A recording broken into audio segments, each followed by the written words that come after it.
Hello my dear learners, बिल्कुल एक नए वीडियो में आप सभी को स्वागत करता हूं।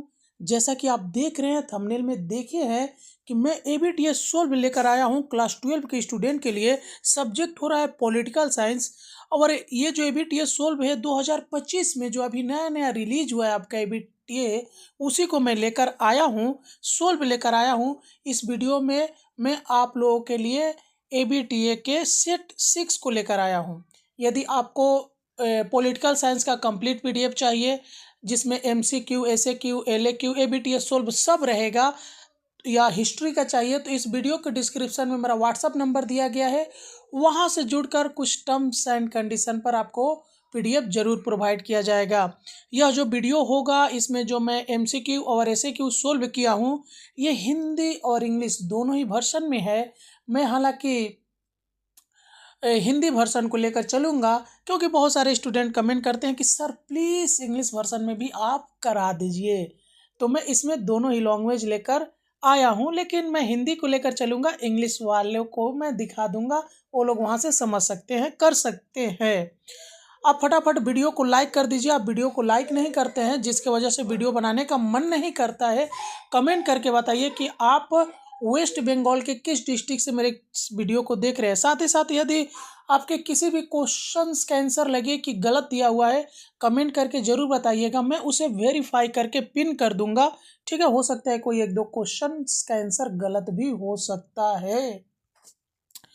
तो चलिए, हमारा पहला एमसीक्यू का पहला क्वेश्चन क्या है कि अंतर्राष्ट्रीय राजनीति में भारत एक क्या है?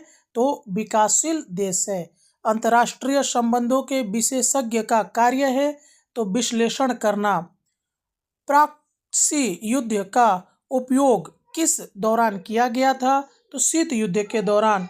विदेश नीति का एक घरेलू तत्व है तो सामाजिक एकता। विदेश नीति एक विशेषता है तो स्वतंत्र राज्य का। भारतीय विदेश नीति किस गठबंधन का समर्थन करती है?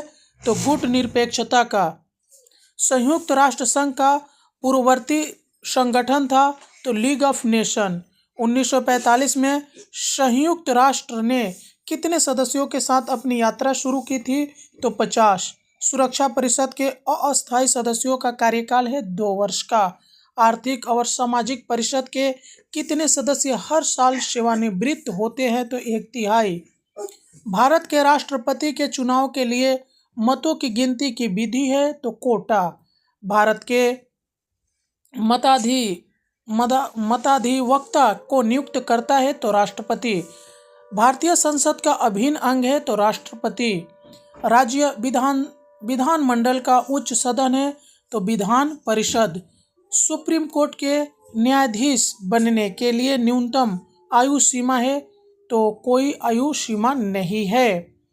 न्यायिक समीक्षा की शक्ति का उपयोग कौन करता है? तो सुप्रीम कोर्ट। उच्च न्यायालय किस अनुच्छेद के तहत रिट जारी कर सकता है? तो अनुच्छेद 226। सुप्रीम कोर्ट के पास कौन कौन से अधिकार क्षेत्र है? तो मौलिक, अपीलीय और परामर्शी अधिकार क्षेत्र। जागो ग्राहक जागो नारा किसका है? तो उपभोक्ता कोर्ट का। सुप्रीम कोर्ट के अंतरिम न्यायाधीशों का कार्यकाल कौन तय करता है? तो राष्ट्रपति। पंचायत समिति पंचायत राज्य प्रणाली का स्तर है तो द्वितीय। पश्चिम बंगाल में पहला पंचायत चुनाव किस वर्ष हुआ था? तो 1978 में। ब्लॉक के विकास को बढ़ावा देने वाला कौन है? तो बीडीओ। निगम का नौकरशाही प्रमुख कौन है? तो आयुक्त। अब इसका एमसीक्यू देख लेते हैं हम लोग फटाफट। तो गुट निरपेक्ष का मुख्य स्रोत क्या है? तो पंचशील सिद्धांत। अथवा में देखिए, किन देशों को थर्ड वर्ल्ड कंट्रीज कहा जाता है? तो 9 स्वतंत्र विकासशील राष्ट्र को।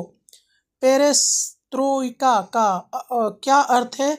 तो इसका अर्थ पुनर्गठन है, जो सोवियत संघ में सुधार के लिए एक राजनीतिक आंदोलन था जिसे मिखाइल गोर्बाचेव ने शुरू किया था। शीत युद्ध का विपरीत क्या है? तो शांति। और अथवा में देख लीजिए कि शीत युद्ध कब या किस वर्ष समाप्त हुआ था? तो 1991 में। भारत की विदेश नीति का मुख्य स्तंभ क्या है? तो गुटनिरपेक्षता। अथवा में देखिए दूसरा क्वेश्चन है कि नियंत्रण नीति का मुख्य कार्यकाल कौन है? तो अमेरिका। पुस्तक द रिलेशन ऑफ नेशंस का लेखक कौन है? तो फ्रेडरिक शूमन। उसके बाद फास्टा की स्थापना का मुख्य उद्देश्य क्या है? तो दक्षिण एशियाई देशों के बीच व्यापार और आर्थिक सहयोग को बढ़ावा देना। विदेश नीति और कूटनीतिक नीति में मुख्य अंतर क्या है? तो विदेश नीति व्यापक ढांचा है, जबकि कूटनीतिक नीति इसका व्यवहारिक कार्यान्वयन है। संयुक्त राष्ट्र चार्टर में संशोधन में यूएनओ के कौन से दो अंग भूमिका निभाते हैं? तो महासभा और सुरक्षा परिषद। संयुक्त राष्ट्र चार्टर का कोई एक सिद्धांत बताए। तो सभी सदस्य देशों की सब प्रभु समानता। साल का कौन सा दिन मानवाधिकार दिवस के रूप में मनाया जाता है? तो 10 दिसंबर। यूनिसेफ क्या है? तो United Nation International Children's Emergency Fund है ये।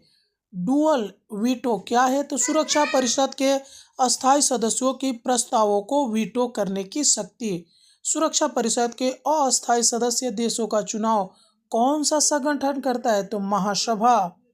भारत के राष्ट्रपति की पॉकेट वीटो शक्ति का क्या अर्थ है?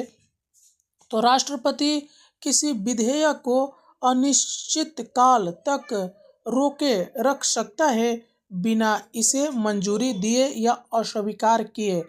अथवा में देखिए भारत के उपराष्ट्रपति का चुनाव कैसे होता है? तो संसद के दोनों सदनों के सदस्यों द्वारा निर्वाचन मंडल के माध्यम से। भारत में किसी राज्य का संवैधानिक प्रमुख कौन होता है? तो राज्यपाल। सुप्रीम कोर्ट के विभिन्न अधिकार क्षेत्र क्या है? तो मूल, अपीलीय और परामर्शी अधिकार क्षेत्र।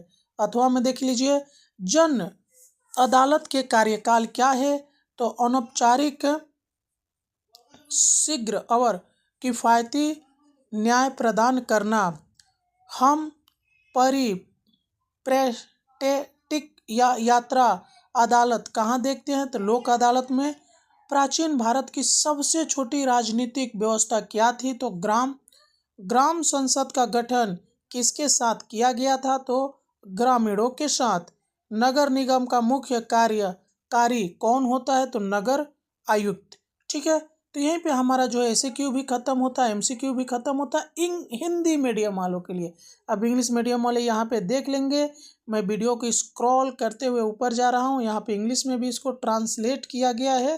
ठीक है, अब वीडियो को लाइक करना मत भूलिए, कमेंट करके बताइए कि पश्चिम बंगाल के किस डिस्ट्रिक्ट से मेरे इस वीडियो को देख रहे हैं।